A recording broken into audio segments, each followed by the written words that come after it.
Hey everyone, and welcome back to the Deep Dive. If you're a UPSC aspirant gearing up for mains and prelims, you just got to stay on top of these key issues. Oh, yeah. And today, Uh-huh. we're going to be tackling one that's guaranteed to pop up on your exam. Oh, really? India's progress in women's rights and gender equality. It's not just a hot topic. It's Well, fundamental to Indian society, Yeah. governance and development. Absolutely, yeah. So we're basing our deep dive today on India, Advancing Women's Rights and Gender Equality, a recent report, and it's inspired by the 1995 Beijing Declaration. Oh, wow. We're going to unpack its insights, but more importantly, Yeah. how does it apply to you Right. when exam time comes around? It's like your cheat sheet Yeah. for potential essay topics on social justice development or women's empowerment. Not to mention GSI, Indian Society, GS Time, governance. Understanding these nuances is key. Yeah. And let's not forget Uh-huh.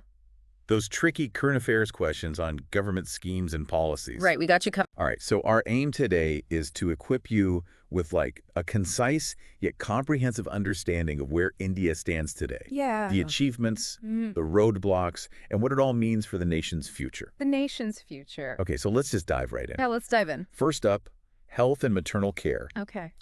India has actually made some impressive leaps here, Oh, wow. reaching a 95% rate of institutional deliveries. That's huge. That's huge.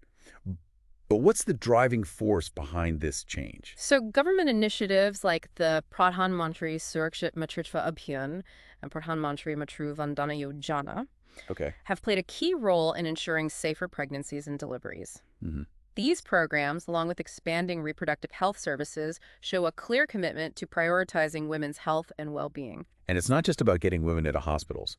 The maternal mortality rate has significantly decreased, dropping from 130 to 97 deaths per 100,000 births between 2014 and 2020. Right. While that's progress, are there still areas of concern within maternal health care? Absolutely. While the overall numbers are encouraging, disparities persist across different regions and socioeconomic groups. Right. Ensuring equitable access to quality maternal health care remains a significant challenge. Right. Think about how you can use this nuance in your answers, highlighting not just the achievement, but the areas needing further attention. That's a great point for our listeners to consider. Now let's shift to education, Okay. often called the bedrock of empowerment. How has India translated this into action? Initiatives like Betty Patel have been instrumental in tackling the skewed child sex ratio Yeah. and boosting girl-child education. Mm-hmm. But it's not just about getting girls into schools, it's about keeping them there Right. and ensuring quality education. Yeah. This is where the National Education Policy of 2020 comes in, Okay. with its focus on retaining girls in school longer and opening doors for them in STEM fields. It's exciting to imagine a future with more women in science, tech, engineering, Mm-hmm. but we can't ignore the elephant in the room. Safety concerns, especially in higher secondary education. Exactly. Yeah. Addressing this requires more than just acknowledging the problem. Right. Think about the underlying reasons: societal attitudes, inadequate infrastructure, and even the curriculum itself. Yeah. For your UPSC prep, consider how policies can tackle not just the symptoms, but the root causes of this challenge. That's a crucial perspective for crafting well-rounded answers. No. Okay, so we've covered health and education, which are foundational. Right. But let's get to the heart of empowerment. Yeah. Economic opportunities.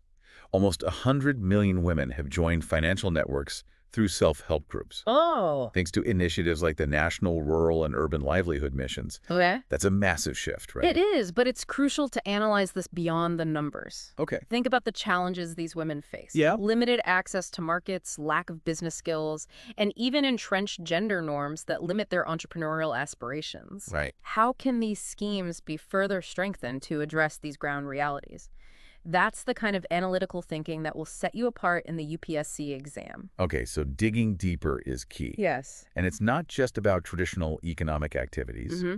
India's seen a boom in digital financial services, Mm-hmm. especially with UPI. Right. This is opening doors for women to participate in the digital economy. Absolutely. But even here, digital literacy and access to technology are unevenly distributed. Yeah. Schemes like the Pradhan Mantri Gramin, Digital Saksharta Abhiyan are trying to bridge this gap. Okay. For your exam prep, think critically, are these programs enough? Right. What are the potential roadblocks? What complementary strategies could be implemented? Those are excellent points to ponder. Yeah. So we're seeing a multi-pronged approach.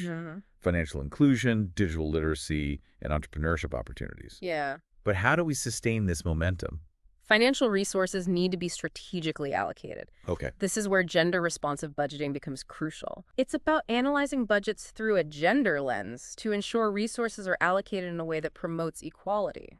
So how is India doing on that front? India's commitment is evident in the increasing share of the gender budget. In 2025-26, it's projected to reach 8.8% of the total budget, with $55.2 billion allocated to gender-specific programs. Wow.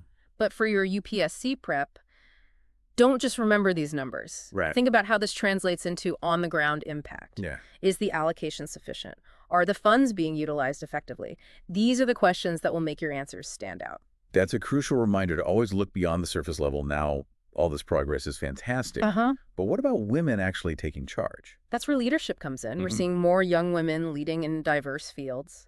Climate action, digital entrepreneurship, governance. Oh, wow. Initiatives like the Gender Advancement for Transforming Institutions, GATI project, are supporting women in STEM. Okay. The G20 Touch Equity platform is training thousands in cutting-edge technologies. It's inspiring to see women shaping policies, driving innovation, and changing the game. Yeah. But how do we translate this individual success into broader societal change? That's the million-dollar question, isn't it? Think about the barriers that still exist. Unconscious bias, lack of mentorship, limited access to networks. Yeah. Your UPSC answers should demonstrate an awareness of these systemic challenges and how they can be addressed. That's an excellent point for our listeners to consider. Okay, let's switch gears to political representation. Okay, political representation.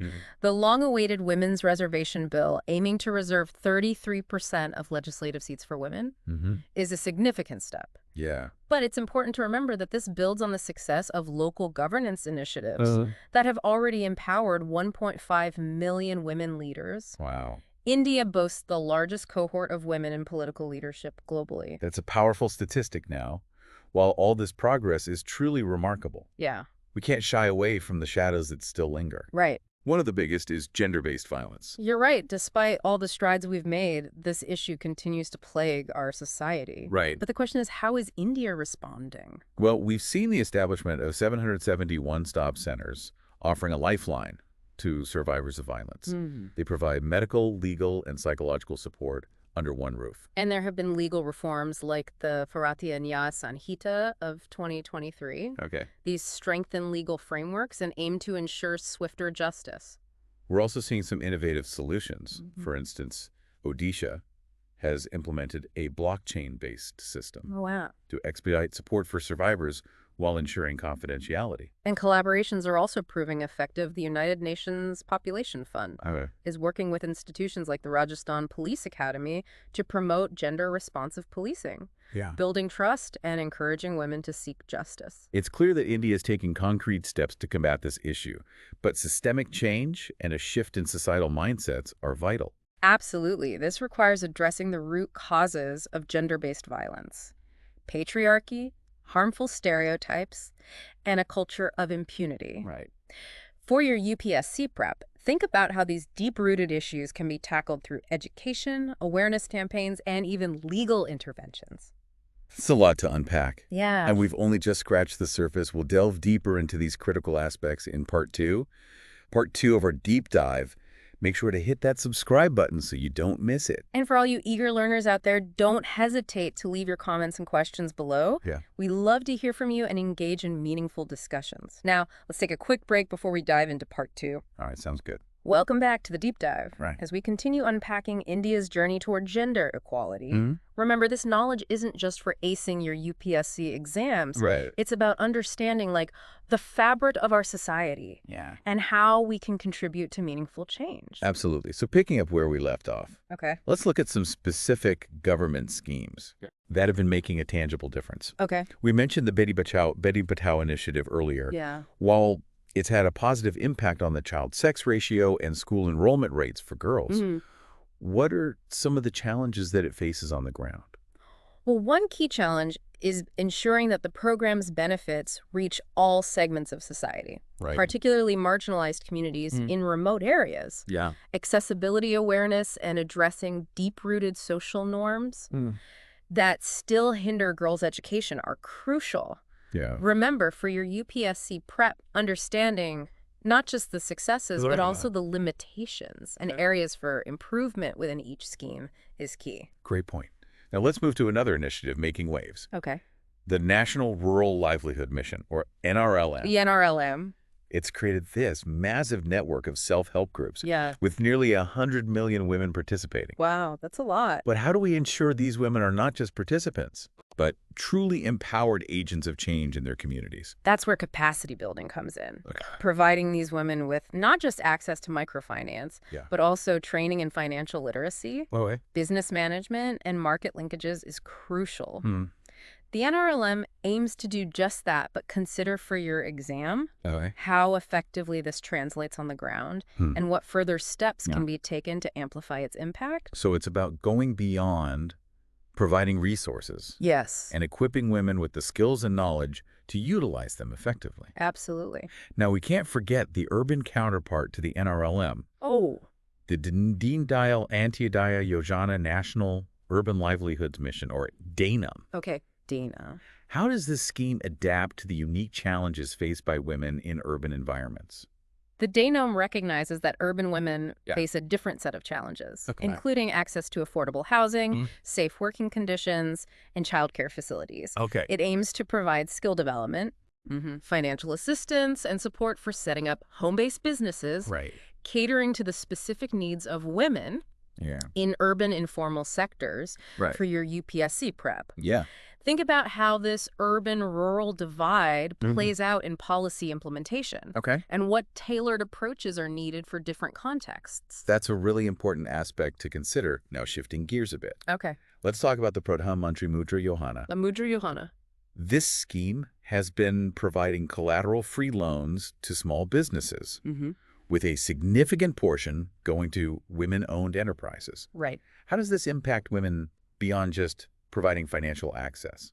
It's about fostering a culture of entrepreneurship among women. By removing the barrier of collateral, it encourages women to take risks, pursue their business ideas, and contribute to economic growth. However, for your UPSC exam, think about the long-term sustainability of these businesses. Are there support systems in place to ensure their success? How can we create an ecosystem that nurtures and supports women entrepreneurs? That's a crucial point for fostering genuine economic empowerment. Now, let's talk about a topic that's often overlooked, but incredibly important, the role of technology in empowering women. We've mentioned the Pradhan Mantri Gramin Digital Saksharta Abhiyan. But how can technology, beyond basic digital literacy, be a catalyst for greater equality? Technology can be a powerful tool for bridging gaps in access to information, education, and even healthcare. Telemedicine, for instance, can be a game changer for women in remote areas who lack access to specialized medical services. Online platforms can provide opportunities for skill development and entrepreneurship. For your UPSC prep, consider the potential of technology to address gender-specific challenges. And think about how policies can leverage these advancements effectively. So it's about seeing technology not just as a tool for economic participation, but as a means to address wider social and developmental inequalities. Absolutely. Now, while we've highlighted many positive developments, it's crucial to acknowledge that deep-rooted societal norms and prejudices still hold women back. What are some key areas that require attention beyond specific government schemes? One critical area is challenging gender stereotypes. These are often perpetuated through media, cultural practices, and even within families. For your UPSC preparation, consider how awareness campaigns, educational interventions, and even legal measures can be used to combat these harmful stereotypes. That's a key point. as true equality requires addressing these ingrained biases. Another critical area is addressing the disproportionate burden of unpaid care work that falls on women. Absolutely. Right. This often limits women's participation in the workforce and their opportunities for personal and professional growth. Think about how policies can promote shared responsibility within families, provide affordable childcare facilities, and recognize the value of unpaid care work. Those are crucial considerations for creating a truly equitable society. Now, we can't ignore the alarming prevalence of gender-based violence. Right. Despite progress in legal frameworks and support services, what more needs to be done to address this persistent issue? We need a multi-pronged approach that goes beyond reactive measures for your UPSC prep. Think about preventative strategies. Comprehensive sex education that challenges gender norms, bystander intervention training, and engaging men and boys as allies in preventing violence. So it's about tackling the root causes of violence and fostering a culture of respect and equality. Absolutely. We've covered a lot of ground, but there's still much to explore. Right. In part 3 of our deep dive, we'll look at specific case studies and success stories, examining how these initiatives translate into real-world change. But before we move on, any final thoughts for our listeners? Remember, preparing for the UPSC exam isn't just about memorizing facts and figures. Right. It's about developing a critical understanding of the issues and formulating well-rounded perspectives. Think analytically, question assumptions, and connect the dots between policy and impact. It's fantastic advice. Don't forget to hit that subscribe button so you don't miss part 3 of our deep dive into India's journey toward gender equality. Yes. And if you have any burning questions or thoughts, leave them in the comments below and we'll be sure to address them. We'd love to hear from you. Welcome back to the deep dive. In this final part of our exploration into India's progress on gender equality, we're moving from the big picture to the ground level. We'll examine real-world stories that show how these policies translate into tangible change, which is exactly the kind of in-depth understanding UPSC examiners are looking for. That's right. Sometimes the best way to grasp the impact of these initiatives is to see them through the eyes of the women whose lives are directly affected. So let's start with a story that truly embodies the spirit of empowerment. Have you heard of Ela Bhatt? Oh, Ela? Yeah. And the Self-Employed Women's Association, or SEWA? Of course, Ela Bhatt was a visionary leader back in 1972. Wow. She founded SEWA, which started with just a few hundred women, and has grown into a movement representing millions across the country. What's remarkable about SEWA is that it recognizes the often invisible labor of women in the informal sector. Street vendors, home-based workers, artisans. Right. They're the backbone of our economy. Yeah. Yet they often lack basic rights and protections. Exactly. SEWA provides these women with a range of support, from microfinance and healthcare to legal aid and skills training. It's about empowering them to become self-reliant and have a voice in their own destinies. Think about how this connects to broader themes of social justice and inclusive development. It's a fantastic example of how a grassroots movement can drive real change and a perfect case study for your UPSC prep. Yeah. Now let's move to another inspiring initiative. The Man Deshi Mahila Bank. This bank, founded by Chetna Singha, is a true trailblazer. Wow. She saw the need for a financial institution that catered specifically to the needs of rural women. It started in a small village in Maharashtra. And today, it serves over 500,000 women. Wow. Across the state. Yeah. What sets this bank apart is that it understands the unique challenges rural women face. They offer flexible loan products tailored to women entrepreneurs and provide financial literacy training. This is a prime example of financial inclusion in action. It's not just about giving women access to money. It's about empowering them to manage their finances effectively and build a secure future for your UPSC answers. Consider how such initiatives can be scaled up and replicated in other regions. It's about breaking down systemic barriers and creating a truly level playing field. Now let's turn our attention to another challenge. The digital divide.